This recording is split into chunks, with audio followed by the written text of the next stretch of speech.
ओम देवी प्रपन्नाति हरे प्रसीद प्रसीद मातर जगतोऽखिलस्य प्रसीद विश्वेश्वरी पाहि विश्वं त्वमेश्वरी देवी चराचरस्य शरणागत दीनार्थ परित्राण परायणे सर्वस्यार्ति हरे देवी नारायणी नमोस्तुते। नमस्कार, स्वागत है आचार्य वाणी में। मैं आचार्य डॉक्टर विक्रमादित्य आपके साथ हूँ और आज हम उपस्थित कर रहे हैं सिंह राशि वालों के लिए ग्रह योग जो है 16 जुलाई का अवसर, मंगलवार का तिथि, और इस दिन सूर्य परिवर्तन का योग बनाएंगे। कर्क राशि में सूर्य प्रवेश करते दिखाई देंगे और ये आपके अंदर थोड़ी सी समस्याओं को उत्पन्न करते दिखाई दे रहे हैं। अपनी चादर को पहचानने का प्रयास करें, अपनी सीमा को पहचानने का प्रयास करें कि कौन सा लास्ट आपके लिए फेज़ है जिससे आगे आपको बियॉन्ड नहीं जाना है। यदि उसके बियॉन्ड जाएंगे तो कहीं ना कहीं नुकसान करा सकते हैं। इस बात का आपको ध्यान रखने की ज़रूरत है, तो इस बात का ध्यान रखते हुए कार्य करना बहुत ज़रूरी है। ऐसे में हनुमान जी की तरह की कृपा प्राप्त करने का योग बने, सुंदरकांड का पाठ करें। हमने भी विवेकानंद योगाश्रम में इस तिथि में जो परिवर्तन का योग बनेगा, चंद्रमाई परिवर्तन की तरफ जाएंगे रात्रि में, और आपके लिए सुंदर बृहस्पति के साथ संबंध सम्मुख आके बैठ जाएंगे, लाभ की स्थिति को प्रशस्त करेंगे। ऐसे में हनुमान जी को प्रसन्न यदि कर लिया जाए तो बहुत सुंदर रहेगा। उसी शाम के समय में जब चंद्रमा परिवर्तन की तरफ जा रहे हैं, हमने विवेकानंद योगाश्रम में सुंदरकांड का सुंदर पाठ रखा है। आप भी उसमें सादर आमंत्रित हैं और वहाँ पर आकर हनुमान जी को चोला चढ़ाएं, दर्शन करें, सुंदरकांड का पाठ करें, प्रसाद ग्रहण करें। तो सुंदर व्यवस्था का कार्यक्रम रखा गया है। 17 जुलाई को बुधवार का अवसर, एकादशी तिथि, देव शयनी एकादशी। ये बड़ी विचित्र स्थिति है, देव भी शयन करने जाते हैं। सोचें, ये उद्देश्य, ये एक संदेश है कि आपको भी अपने जीवन में कभी ना कभी शांत स्थिति में बैठना चाहिए, क्योंकि शांति स्थिति में अपनी मशीनरी को कुछ नया एनर्जाइज करने के लिए, रीजनरेट करने के लिए बहुत आवश्यक है। तो इसलिए नित्य प्रति अपने आप को शांत रखने के लिए देवताओं ने भी सुंदर स्थिति बनाई। देव शयनी 4 महीने के लिए समस्त कार्यों को रोक दिया जाता था पहले ज़माने में, और नए कार्यों के आरंभ करने के लिए उस तैयारी की जाती थी, साधना की जाती थी। भूले कहा जाता है कि देव शयनी के दिन भगवान विष्णु शेष शैया पर चले जाते हैं और समस्त संसार की सत्ता जो है भगवान शंकर के हाथ में आ जाती है। और भगवान शंकर को प्रसन्न करना, समस्त जितने भी बड़े बड़े लोग रहे उन्होंने भगवान शंकर के माध्यम से ही समस्त संसार में विजय प्राप्त करने का, आशीर्वाद प्राप्त करने का, वरदान प्राप्त करने का योग बनाया। तो क्योंकि वो तो एक लोटे जल से ही प्रसन्न हो जाते हैं। सावन शुरू होने वाला है। हमने विवेकानंद योगाश्रम में पूरे 30 दिन तक रुद्राभिषेक रखा है। बहुत विशाल भगवान का श्री विग्रह विद्यमान है, तो आप भी उसमें सम्मिलित हो सकते हैं। उसकी सूचना आप लेने के लिए फ़ोन करके संपर्क साध सकते हैं। ग्रह योग आपकी राशि के अनुसार से लाभ की स्थिति प्रशस्त करते दिखाई दे रहे हैं। आपने आपको तैयार कीजिए, द्वंद्व में ना फंसे। चंद्रमा थोड़े शीर्ण हैं, जो मन में कहीं ना कहीं ये भाव दे रहे हैं, करूँ ना करूँ। अरे स्थिति ध्यान करें, बिल्कुल कोशिश करें। बुद्ध भगवान गणेश का स्थान ध्यान करके, इस बुधवार का दिन है, उनको 2 फूल अर्पित करें और आगे बढ़ने का प्रयास करें। सब दिन अच्छे हैं आपके लिए। 18 जुलाई बृहस्पतिवार का अवसर, द्वादशी तिथि उस दिन विद्यमान है और ग्रह नक्षत्र आपकी राशि के अनुसार से आपके लिए कुछ ना कुछ नया रचना करते दिखाई दे रहे हैं। लेकिन ध्यान रखिएगा, अपने हिस्से पर लात मत मारिएगा। बने बनाए काम को आप ऐसी स्थिति में फंस सकते हैं कि कोई आपको जैसे दूध से मक्खी बाहर निकाल देते हैं, ऐसी स्थिति उत्पन्न कर सकता है। इसके लिए आपको कोशिश करनी चाहिए, कन्या पूजन करने का प्रयास करना चाहिए, गुरु का सानिध्य लेने का प्रयास करना चाहिए, पीली चीज़ों का दान करना चाहिए और ज्ञानी जनों का साथ लेते हुए कार्य करने का प्रयास करना चाहिए। 19 जुलाई शुक्रवार का अवसर, त्रयोदशी तिथि, शुक्र प्रदोष का सुंदर योग बना हुआ है। बुध इस दिन परिवर्तित करके 12वें भाव से निकलकर नई शक्ति के साथ चीज़ों को ऑर्गेनाइज करने की कैपेसिटी बढ़ाते हुए परिवर्तन करके लग्न में प्रवेश कर रहे हैं रात्रि में 8:40 पर। यह आपके लिए बड़ा सुंदर योग बन रहा है। बृहस्पति चंद्रमा भी परिवर्तन का योग बना रहे हैं, जो सुबह 3:24 पर रहेगा। ये पंचम भाव में जाके उपस्थित हो जाएंगे। ये दोनों ग्रह योग आपके लिए बड़े अनुकूलता का वातावरण आने वाले 2-3 दिनों में बना के आपके समक्ष उपस्थित करेंगे। ऐसे में शुभ, क्योंकि शुक्र प्रदोष का योग बन रहा है, तो ऐसे में घी के द्वारा भगवान शंकर का सुंदर अभिषेक करें। मनोकामना सिद्धि के लिए, अभिष्ट सिद्धि के लिए घी के द्वारा भगवान शंकर का अभिषेक करने से कहा जाता है शुक्र प्रदोष के दिन समस्त महालक्ष्मी कृपा प्राप्त करने के योग बनने। बिल्वपत्र भगवान पर विशिष्ट तौर पर अर्पित करना चाहिए। कहा जाता है त्रिदुलम त्रिगुणाकारम त्रिनेत्रम च त्रिधायुधम त्रिजन्म पाप संहारम बिल्वपत्रम शिवार्पणम। तो ये एक बिल्वपत्र ही अखंड योग दे देता है, कष्टों को दूर करने का योग बना देता है। तो एक भगवान बिल्वपत्र इतनी छोटी चीज़ से प्रसन्न हो सकते हैं। देव शयनी के बाद सत्ता तो उन्हीं के हाथ में है, तो प्रसन्न करने का रास्ता भी हमने आपको बताया।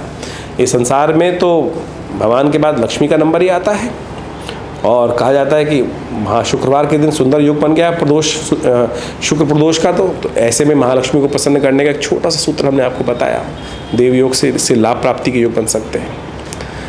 बात कर लेते हैं 20 जुलाई की, शनिवार का अवसर, चतुर्दशी तिथि, सत्यव्रत इस दिन रहेगा। ग्रह नक्षत्रों के दृष्टिकोण से आपके ग्रह बिल्कुल अनुकूल दिखाई देते हैं और यात्राओं के योग के भी बनते साथ साथ आपकी राशि के अनुसार से बन रहे हैं। ऐसे में ये जो साल है, आने वाला साल है, 2-3 यात्राओं के लिए भी सुंदर योग बनाता दिखाई दे रहा है। दिन और अच्छे से गुजरे, लाभ के योग बने, बस महत्वाकांक्षा ना बढ़ाएं। ये ग्रह नक्षत्र हैं, इन दिनों आपकी महत्वाकांक्षा को बहुत ज़्यादा आगे ले जा रहे हैं। अपनी सीमा को पहचानते हुए कार्य करें। आपने कहा ना, आमदनी अठन्नी खर्चा रुपया वाली स्थिति ना हो जाए, इससे ध्यान रखने की ज़रूरत है। सत्यव्रत है, भगवान विष्णु का सुंदर पूजन करें, आशीर्वाद लें उनका, तो सब काम ठीक हो जाएंगे। तो इस प्रकार से ज्योतिष जो है ना, एक प्रत्यक्ष विज्ञान है और ज्योतिष के प्रत्यक्ष विज्ञान को हम अपने जीवन में उतारने का प्रयास करना चाहिए। कई लोग हास्य परिहास के अंदर ज्योतिष का अनेक प्रकार से मजाक भी उड़ाने का प्रयास करते हैं।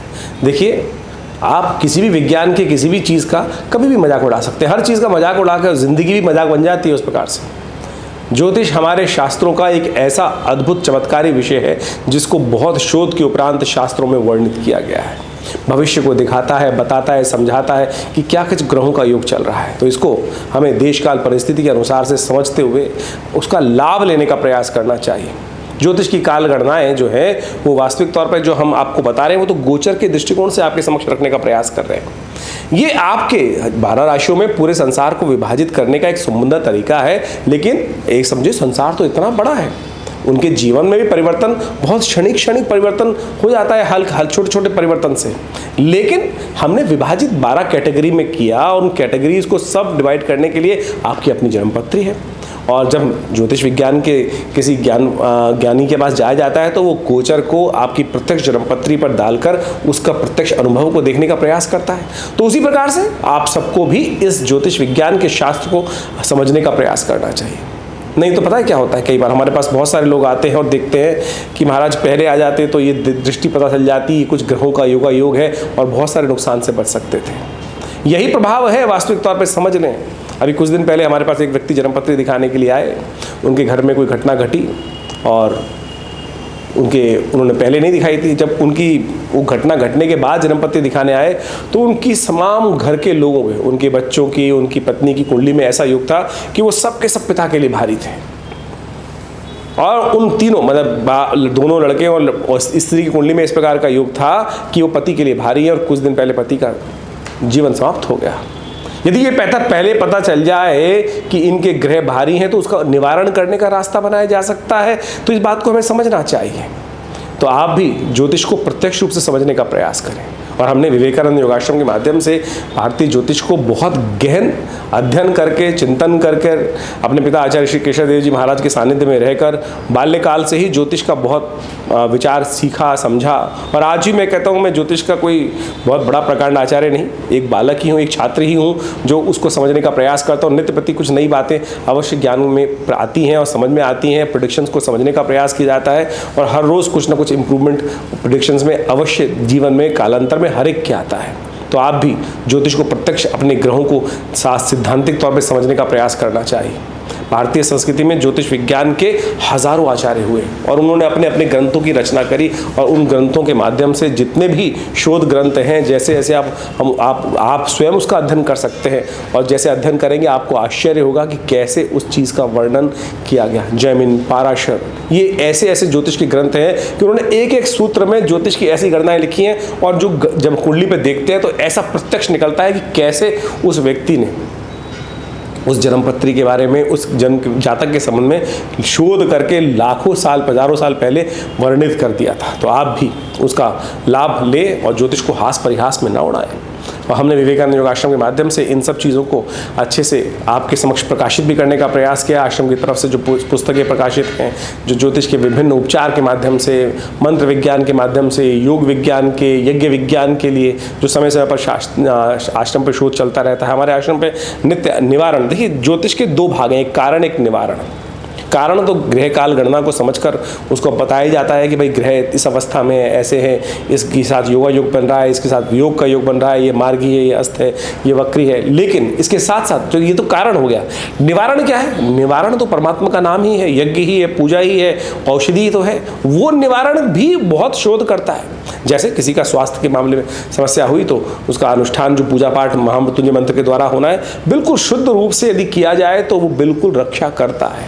एक नहीं, हजारों लोगों पर हमने उसका अनुभव देखा। शनि का प्रभाव चल रहा है, शनि के मंत्र का, शनि के स्तोत्र का यदि नित्य प्रति जप किया जाए, करवाया जाए, योगी ब्राह्मणों के द्वारा करवाया जाए, तो हमने देखा प्रत्यक्ष रूप से उसके नेगेटिव प्रभाव को हम शून्य कर सकते हैं और शुभ प्रभाव को बढ़ाने का कार्य कर सकते हैं। ये मंत्र बिल्कुल प्रत्यक्ष है।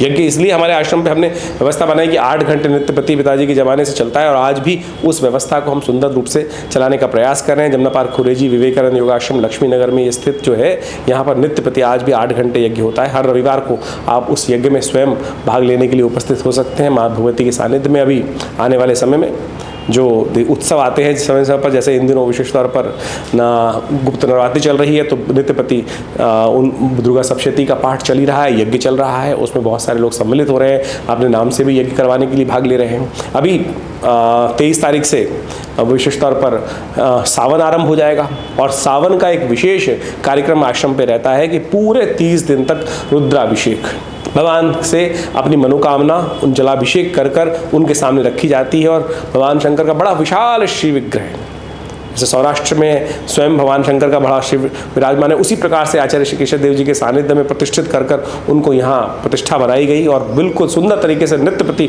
उनका रुद्राभिषेक चलता है। और ऐसे में विशेष तौर पर जो अभी सावन का महीना आएगा, पूरे 30 दिन तक विशाल रुद्राभिषेक सब लोग सम्मिलित तौर पर दूध से, जल से, दही से, इच्छु रस से, विजया रस से, इन सब से भगवान का सुंदर अभिषेक मनोकामनाओं की सिद्धि करने के लिए बहुत अद्भुत। जैसा हम महामृत्युंजय मंत्र के बारे में कह रहे थे, स्वास्थ्य की कोई समस्या हो, महामृत्युंजय मंत्र का जप करते हुए भगवान का अभिषेक सुंदर रूप से दूध से किया जाए तो अद्भुत रूप से लाभ के योग बनते हैं। एक केस हमारे पास बहुत वर्षपूर्ण आया, मुझे अभी भी याद है, बाल्यकाल के अंदर तो बहुत सीरियस केस था और वो पिताजी के पास आए, उनका ऑपरेशन होना था।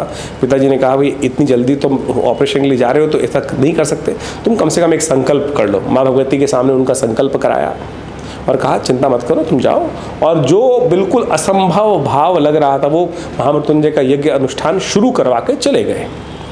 आप समझें कि जो चमत्कार हुआ, जो डॉक्टर हाथ लगा के राजी नहीं था उस केस के अंदर, वो भगवान की कृपा से शांति से वो कार्य हुआ, ऑपरेशन भी हुआ और सब प्रकार से पेशेंट ठीक भी हुआ। तो ये विश्वास को भी जगाता है, परमात्मा की कृपा को भी प्राप्त कराता है। तो मंत्र बिल्कुल अद्भुत है, शास्त्र में वर्णित जो प्रयोग हैं बिल्कुल वर्णित, बिल्कुल शुद्ध रूप से है। तो आप उन सबको अपने जीवन में स्थान देने का प्रयास करें। हमारे आश्रम पे जो ये विभिन्न कार्यक्रम चलते हैं उन समय समय पर हम आपको अवगत भी कराने का प्रयास करते हैं और उन सब का सानिध्य लेकर भगवती कृपा से आप सुंदर रूप से इन सब मंत्र अनुष्ठानों का, यज्ञ का लाभ ले सकते हैं। आश्रम पे प्रतिष्ठित जो एक भगवती दुर्गा की श्री विग्रह है जिसके बारे में हमने आपको कई बार अवगत कराया है, उनका भी दर्शन करिए। हर रविवार को बड़ा कार्यक्रम होता ही है और इन दिनों गुप्त नवरात्रि का भी कार्यक्रम जो चल रहा है 16 जो 14 तारीख को पूर्णाहुति के साथ समाप्त होकर फिर आगे और भी बहुत सारे कार्यक्रम किए जाएंगे, उन सब में भी आप भाग लेकर सुंदर तरीके से लाभ ले सकते हैं। तो अवश्य आश्रम में इन चल रहे कार्यक्रमों में सम्मिलित हों, कृपा होगी, कल्याण होगा और दुख भी दूर होंगे।